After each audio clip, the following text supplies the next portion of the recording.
مارفل هترفد تلات ارباع الشركة على البلاوي اللي عمالة بتحصل دي دلوقتي. مشهد كامل دقيقة و10 ثواني كاملين. انت متخيل يعني ايه 70 ثانية في فايت كاملة لأول مرة نشوف فيها قوة دكتور دوم؟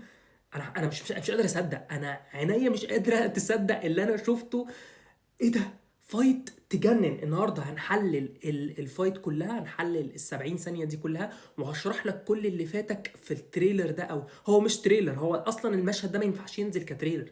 المشهد ده كان هينزل كمشهد نهائي في الفيلم، ما ينفعش ينزل كتريلر لان ده بيحرق، مش بيحرق حاجات كتير بس بيوريك مشاهد اول مره عينيك تشوفها، ومشاهد ما ينفعش تتشاف غير في الفيلم.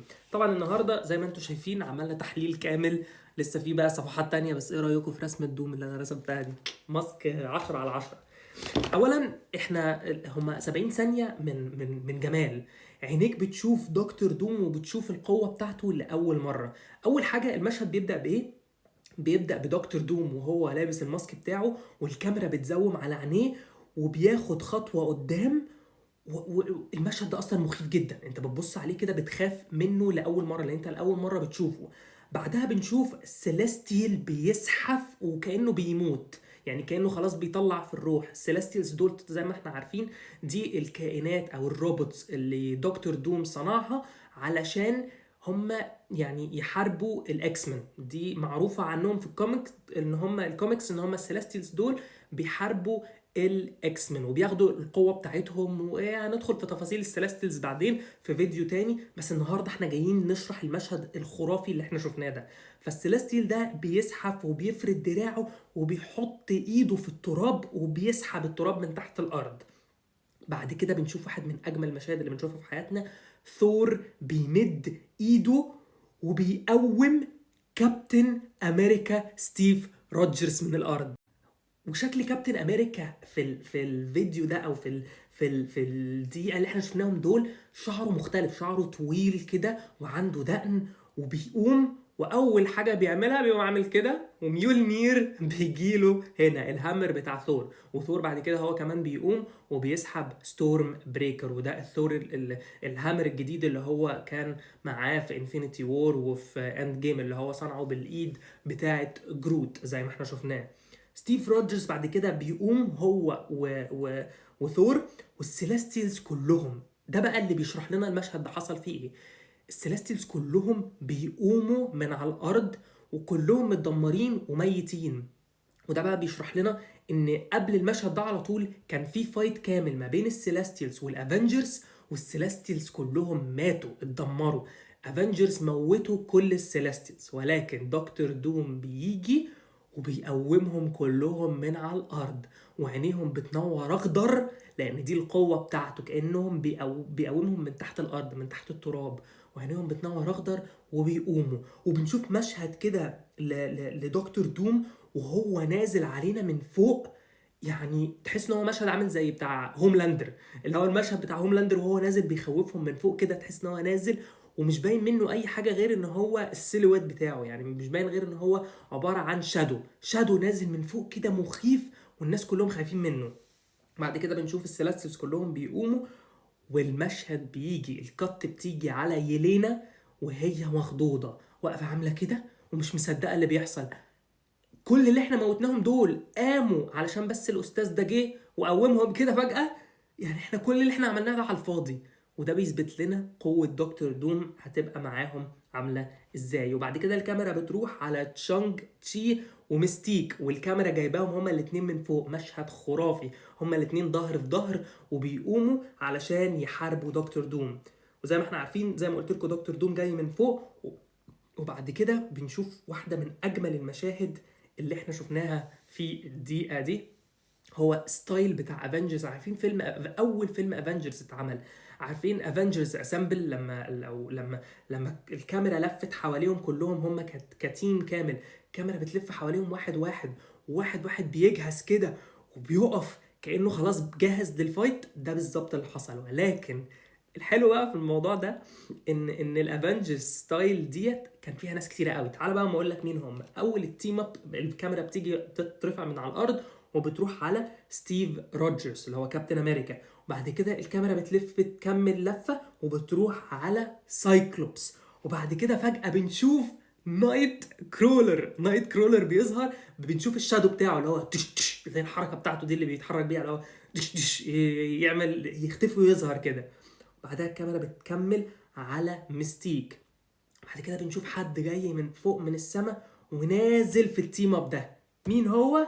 فالكون، او اللي هو كابتن امريكا دلوقتي. مش بلاش عارفين مين هو كابتن امريكا بالنسبه لنا، بس فالكون بيجي من فوق وبينزل. وبعد كده بنشوف تشانغ شي واقف وحاجه مطاطه بتنزل من وراه. مين هو؟ ريد ريتشاردز، مستر فانتاستيك، بيظهر معانا وبينزل النزله بتاعته وهو مشدود.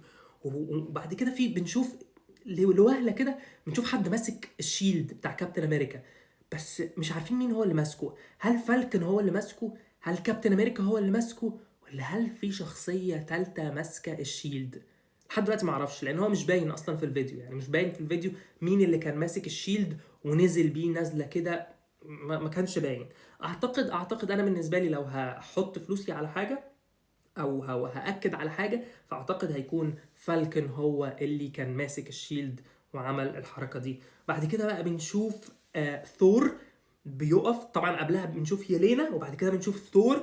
وتقريبا كده ثور هو قائد الفريق ده كله، ثور هو اللي مجمعهم كلهم، ثور هو اللي مديهم القرارات، هو اللي مديهم الخطوات، هو اللي واخد قيادة الفريق ده. الفريق الغريب اللي مكون من اكس مان على افنجرز على فانتاستيك فور، يعني تيم اب غريب جدا، ولكن القائد بتاعهم زي ما احنا شايفين هو ثور. وبعد كده بنشوف لاول مره السيليستيلز وهم بيحاربوا افنجرز. السيليستيلز بيعملوا بالظبط القوه بتاعتهم في الفيلم ده عامله زي ايرون مان، لان انا لوهله افتكرت ان في حد، يعني افتكرت ان ايرون مان هو اللي ظهر.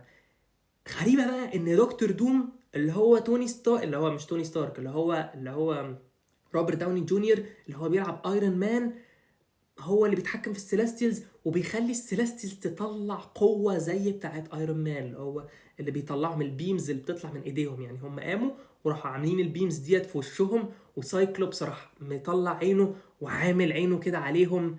يعني انا مش مصدق والله العظيم. مشهد خرافي. ال ال ال الدقيقة ونص دول ولا الدقيقة وعشر ثواني دول أنا اتمتعت بيهم جدا جدا جدا. طبعا زي ما احنا شايفين هيبقى في تيم اب كامله ما بين اكس مان وما بين، بس انا اعتقد ان الفايت اللي احنا شفناها دي مش هي الفايت النهائيه ومش هي الفايت الكبيره. دي فايت هتكون تقريبا في اول الفيلم او في نص الفيلم كده شويه، في اول نصه كده. لما السيليستيلز دول هيكون دكتور دوم بيوديهم علشان يموت وينهي العالم ده، يعمل انكيرجن، يدخل العالم ده في العالم ده ويموتهم كلهم مع بعض. فدي هتبقى في بداية الفيلم وهنشوف دكتور دوم لأول مرة. ولكن اللي أنا متأكد منه إن إحنا تقريبا مش هنشوف روبرت داوني جونيور خالص بيظهر معانا في الفيلم ده. هيبقى طول الوقت الماسك بتاع دكتور دوم محطوط عليه، ومش هنشوف وش توني ستارك أو وش دكتور دوم أو وش فيكتور فان دوم أو وش روبرت داوني جونيور. وش الشخصية اللي بيلعب دكتور دوم مش هنشوفها، هنشوف بس طول الوقت الماسك. بس احنا شفنا عينيه، الزوم اللي جه على عينيه ده انا عارف ان دي عيون روبرت داوني جونيور، انا عارف. بس الخرافي بقى في الموضوع ان هو مخلي السيليستيلز برضو بيشتغلوا زي ايرون مان. فانا مش عارف هيعملوا القصه دي ازاي، ومش عارف هيكونكتوا كل حاجه ببعضها ازاي. بس اللي انا عارفه ان ده واحد من اجمل المشاهد اللي انا شفتها في حياتي، يمكن بالنسبه لي بصراحه اكتر واكبر كمان من المشهد اللي احنا شفناه في انفينيتي وور، لما كانوا بيحاربوا في واكاندا. والحرب بتاعت واكاندا دي انا اعتقد الحرب دي هتبقى احلى واقوى، لان الشخصيات اللي فيها خرافيه. تخيل اكس مان مع افنجرز، ايه ده؟ انا ما كنتش مصدق ان انا هقدر يعني اشوف ده وانا عايش. قولوا لي بقى في الكومنتس انتوا ايه رايكم، وما تنسوش لو انت كتبت لي كومنت تحت انا هبعت لك على طول اللينك برايفت، يعني هدخل لك برايفت وهبعت لك اللينك بتاع التريلر ده او الفيديو ده تشوفه وتتفرج عليه براحتك. اشوفكم فيديو جديد وحلقه جديده وسي يو ليتر.